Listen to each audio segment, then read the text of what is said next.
This is timing belt fitment adjustment on a 749. 999's the same. All the 1098, 1198, 848, all those engines are similar with one major difference that I'll point out along the way. First thing, we'll put the belts on. The master timing mark is this dot on the timing pulley here. It lines up with the slot on the primary drive cover. That is horizontal, top dead center firing, and that's the master mark for all these engines. So I put the vertical belt on. On the vertical, the inlet cam is under load when the marks line up, and it's about the nose of the inlet. Now on this one, there are no camshaft marks on these engines that make sense. I'm not sure what the dots actually line up to on these. So before I pull it apart, I put a white mark on each pulley that aligns with the gasket on the rocker cover. It's just a simple point to mark, and it sort of seems to be what most people do in my experience. So the exhaust cam's easy. Just slide on a bit there. The inlet cam we have to push around. So turn it around. It should sit just about where it needs to be. Maybe just back a little bit. So let it sit there. I'll let it sit there for the moment. And then when I get this in about the right position, we'll push it around. So it needs to go around a bit. So if we put that tooth in, let's see if that works. There are tools you can get to lock the cams in position to do this, but I find them more annoying than just pushing the belts on like so. You get good at it after a while. So the dots are lined up. You can see the T on the end of the cam are both pointing down at about, what's that make it, 4:30, and that's about where they need to be on these engines. And you'll see the horizontal cams will be different. On the 1198s, 848 Evos and all the later 4 valves, when this mark is lined up here on the vertical, these legs point vertically. So the T is like so. But on these earlier engines, that's where that needs to be. So we've pushed the tensioner around.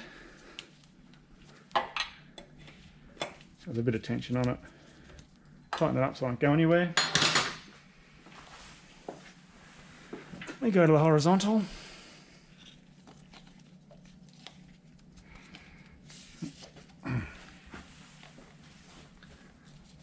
Again, white marks that line up with the slots in the rocker covers.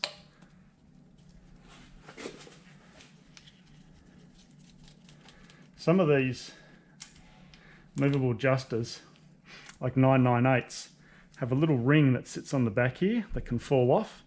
So if you're doing an early 999, 749 or a 998 and you loosen this movable adjuster off, just be aware that there's something on the back that might not sit in the right place when you put it back on again. Certainly early 999s and 749s have it, and the 998s have it too. So dot lines up there, and dot lines up there that I've made previously, dot in the timing shaft. Okay, so that's the belts on and in position. So just using the back wheel.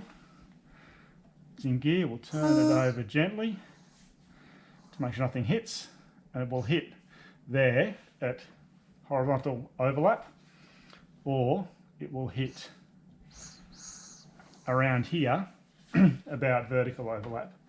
But it goes all the way around. So now turn it over a heap of times, and the belts, this is so the belts can just move to where they want to be on the pulleys, and they might move in and out. You might see them move around a bit.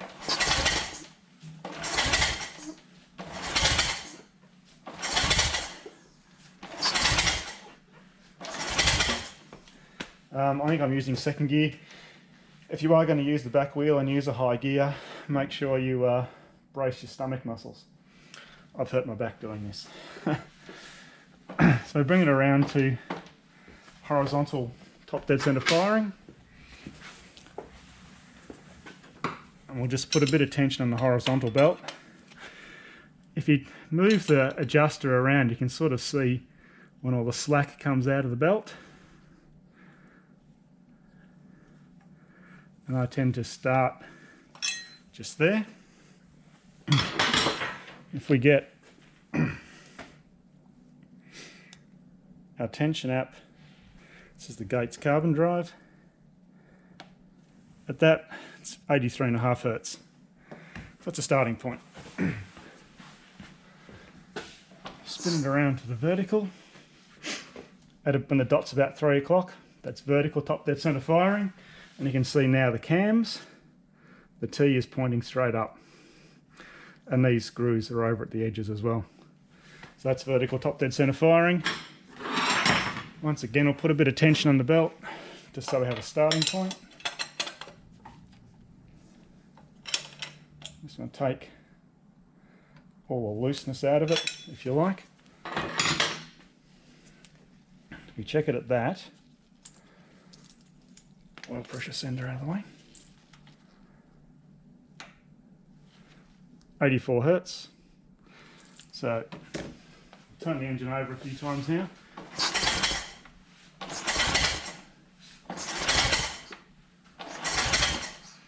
I always turn the engine over many times between adjustments, so you aren't getting any interference. And often if you turn it over and turn it over and turn it over every rotation and check the belts, you'll find the tension varies anyway. So,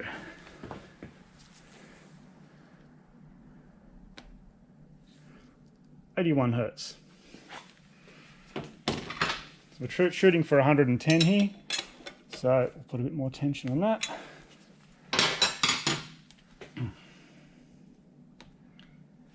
Got 101. So we'll leave it at that. Round to the vertical. Check. That's 99 as it sits. So we go a little bit tighter on that one. You sort of creep up on it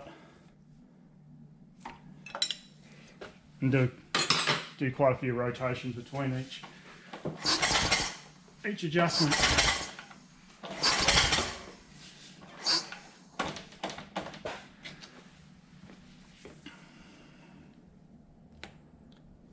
It's 96, so we'll go up.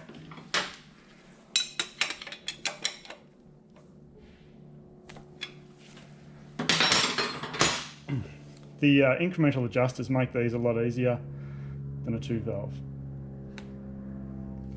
We've got 117 now, so we'll see what it says once it's been rotated a few times.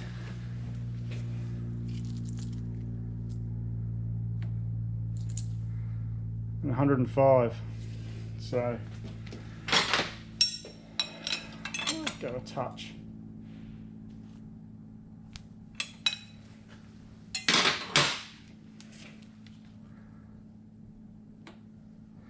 I'm still saying 105, but we'll turn it over, find out what it says once it's been turned over.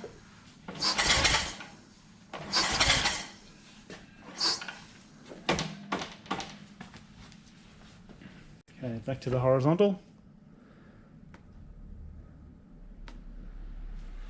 113.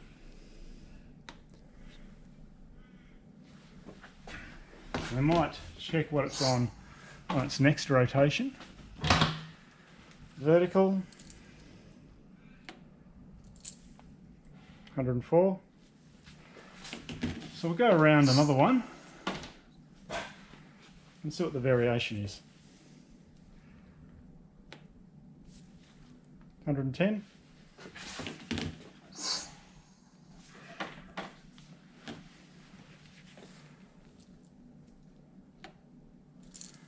114.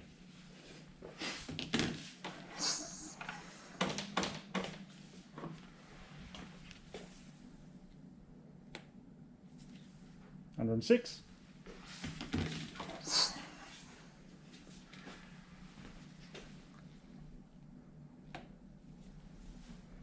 109. No, 101 that time. 101. So they do vary around a bit. I sort of go for the generally a bit of a no more than if I'm going for 110. It's 107.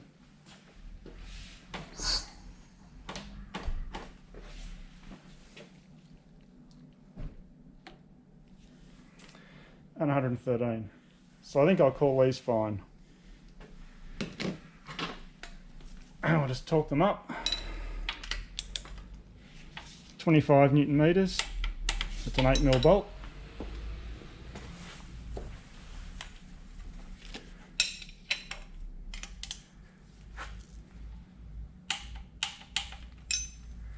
And there we go. Belt's fitted and tensioned.